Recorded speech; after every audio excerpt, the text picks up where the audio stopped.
ভোটের আগে দিকে দিকে অস্ত্র উদ্ধার হচ্ছে। কোচবিহারের সিতাইতে সেখানে অস্ত্রসহ একজনকে গ্রেফতার করা হলো। মুর্শিদাবাদের শামশেরগঞ্জেও আগ্নেয়াস্ত্র সহ গ্রেফতার এক যুবক। নদিয়ার শান্তিপুরে আগ্নেয়াস্ত্র সহ এক যুবককে গ্রেফতার করা হয়েছে। অন্যদিকে ভাটপাড়ায় আগ্নেয়াস্ত্র সহ ধৃত এক, গোপালনগরেও পিস্তল সহ একজনকে গ্রেফতার করেছে পুলিশ। এনজিপিতে আগ্নেয়াস্ত্র সহ গ্রেফতার করা হয়েছে দুজনকে।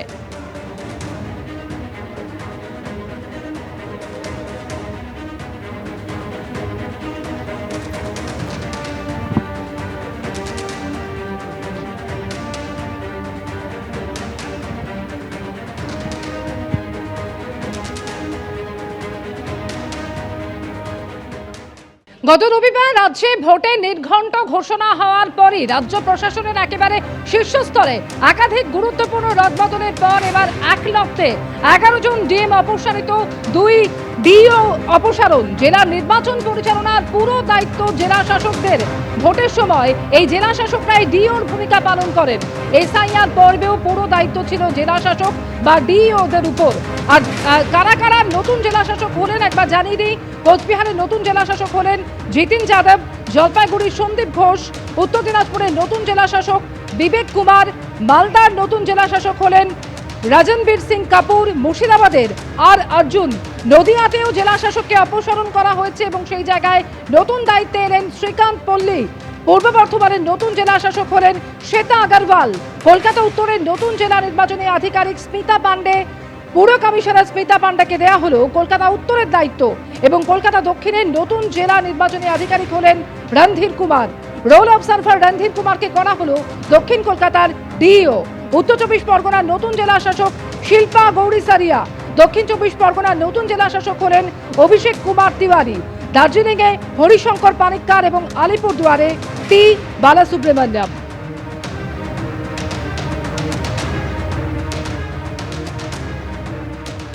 ভোট ঘোষণার পর গত 3 দিনে পুলিশ প্রশাসনে বড়সড় রদবদল করেছে নির্বাচন কমিশন। ইতিমধ্যেই অপসারিত হয়েছেন রাজ্যের মুখ্য সচিব এবং স্বরাষ্ট্র সচিব। অপসারণ করা হয়েছে ডিজিপি, ডিজি আইন শৃঙ্খলাকে। অপসারিত হয়েছেন দক্ষিণবঙ্গের এডিজি এবং উত্তরবঙ্গের আইজি।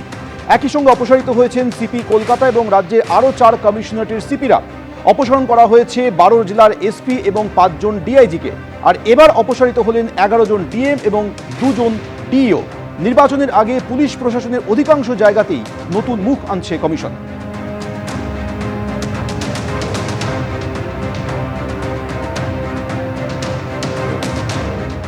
ফের রাজ্য পুলিশের পদস্থ কর্তাদের অপসারণ। নির্বাচন কমিশনের 5 জায়গার ডিআইজিকে অপসারিত করা হলো। এর মধ্যে রায়গঞ্জ রেঞ্জ রয়েছে, মুর্শিদাবাদ, বর্ধমানের ডিআইজির অপসারণ হয়েছে। একই সঙ্গে প্রেসিডেন্সি এবং জলপাইগুড়িতেও ডিআইজিকে অপসারণ করেছে জাতীয় নির্বাচন কমিশন। নতুন ডিআইজিদের আগামীকাল সকাল 11টার মধ্যে দায়িত্ব নিতে হবে বলে স্পষ্ট নির্দেশ দিয়ে দেওয়া হয়েছে। রিপোর্ট পাঠাতে হবে কমিশনে, নির্দেশ দিয়েছে নির্বাচন কমিশন। রায়গঞ্জ রেঞ্জের নতুন ডিআইজি অমিত কুমার ভরত রাঠৌর, মুর্শিদাবাদ রেঞ্জের নতুন ডিআইজি অজিত সিং যাদব, বর্ধমান রেঞ্জের নতুন ডিআইজি শ্রীহরি পান্ডে, প্রেসিডেন্সি রেঞ্জের নতুন ডিআইজি কঙ্কর প্রসাদ বারুই এবং জলপাইগুড়ি রেঞ্জের নতুন ডিআইজি অঞ্জলি সিং।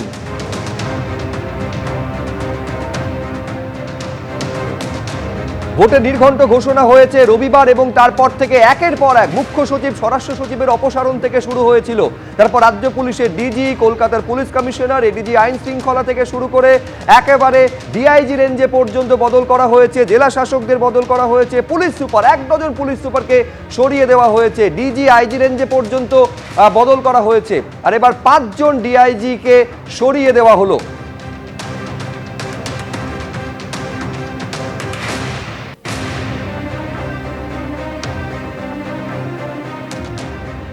যেভাবে বদল করা হয়েছে 72 ঘন্টার মধ্যে, ভোটে নির্ঘণ্ট ঘোষণার 72 ঘন্টার মধ্যে কার্যত খোলনলচে বদলে ফেলা হচ্ছে রাজ্য পুলিশ এবং প্রশাসনের। তা নিয়ে তীব্র আক্রমণ শানিয়েছিলেন গতকাল প্রার্থী তালিকা প্রকাশের পর মমতা বন্দ্যোপাধ্যায়। কি বলেছিলেন আপনাদের শোনাবো, তার পাল্টা আজকে বিজেপির তরফে কি বলা হলো, পরপর দেখুন।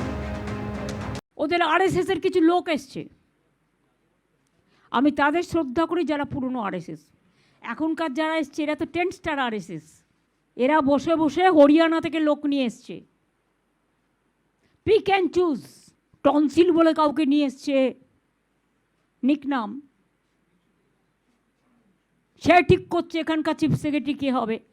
নিজের গলার টনসিলটা সামলাতে বলুন, যাতে টাকা ডিস্ট্রিবিউশন করতে পারে এই লোকগুলোকে দিয়ে, আর্মস আনতে পারে, ড্রাগ আনতে পারে। গায়ের জোরে বলছেন সব সেন্ট্রাল ডেপুটেশনে পাঠিয়ে দাও। এখন কোনো রকম কোনো ঘটনা ঘটলে প্লিজ দয়া করে আমাকে কেউ দোষ দেবেন না, টুটি চিপে ধরবেন বিজেপির রাজনৈতিক টুটি। এবং মেঘের আড়াল থেকে যিনি খেলছেন, চন্দ্র সূর্য গ্রহ তারাও ক্ষমা করবে না এদের। নির্বাচন কমিশন, মানুষ এটা প্রত্যাশা করে, পশ্চিমবঙ্গের মানুষ, যে সারা দেশের সর্বত্র যেখানে শান্তিপূর্ণ নির্বাচন হয় সেখানে পশ্চিমবঙ্গের নির্বাচনে কেন এত রক্তপাত, পশ্চিমবঙ্গের রাজনীতিতে কেন এত রক্তপাত। ব্যক্তিগতভাবে আমি এর আগে এই কথা বলেছি, এই পশ্চিমবঙ্গকে রসাতলে নিয়ে যাওয়ার জন্য সরকারি আধিকারিক, আমলা এবং তৃণমূল কংগ্রেসের একটা যৌথ বাস্তুতন্ত্রের মধ্যে দিয়ে এই রাজ্যটাকে রসাতলে নিয়ে যাওয়া হয়েছে। এই অভিযোগ ওঠে যে তৃণমূলের পেরোলে আছেন, তাহলে স্বাভাবিকভাবে নির্বাচন কমিশন পরিস্থিতি মোতাবেক সিদ্ধান্ত নিয়েছেন। তবে আমি এটুকু বলবো, সিদ্ধান্ত নিলে হবে না, যারা আসলেন তাদেরকেও দায়িত্ব নিয়ে এই রাজ্যের নির্বাচনকে শান্তিপূর্ণ করবার ব্যাপারে যথেষ্ট দক্ষতার পরিচয় দিতে হবে। তাহলেই বলতে পারবো যে নির্বাচন কমিশনের সিদ্ধান্ত সফল, তার আগে নয়। ভোটে নির্ঘণ্ট ঘোষণা হওয়ার পর থেকেই প্রশাসনের শীর্ষস্তরে একের পর এক রদবদল হয়ে চলেছে। কি বলছেন এই প্রসঙ্গে তৃণমূল নেতা শোভনদেব চট্টোপাধ্যায়, শুনুন। ইলেকশন অথরিটি, ইলেকশন কমিশনার যিনি হয়েছেন সারা দেশের, আমি মনে করি না যে উনি তার নিজের পদের প্রতি সুবিচার করছেন না, এবং তিনি যে ভূমিকা পালন করছেন 100% একটা দলের হয়ে কাজ করা যাকে বলে সেই কাজ করছেন। এটা জেলাশাসক বদলিদের প্রভাব কিছু পড়বে না, মানুষ সিদ্ধান্ত নিয়ে বসে আছে, খালি ইলেকশনের ডেট অনুযায়ী আরম্ভ হয়ে যাবে। বাংলার মানুষ দেখেছে গত 5 বছরে নয়, গত 15 বছর ধরে মমতা বন্দ্যোপাধ্যায়ের ভূমিকা, তার প্রো পিপুল স্ট্যান্ড, তার বিভিন্ন কাজ দেখেছে।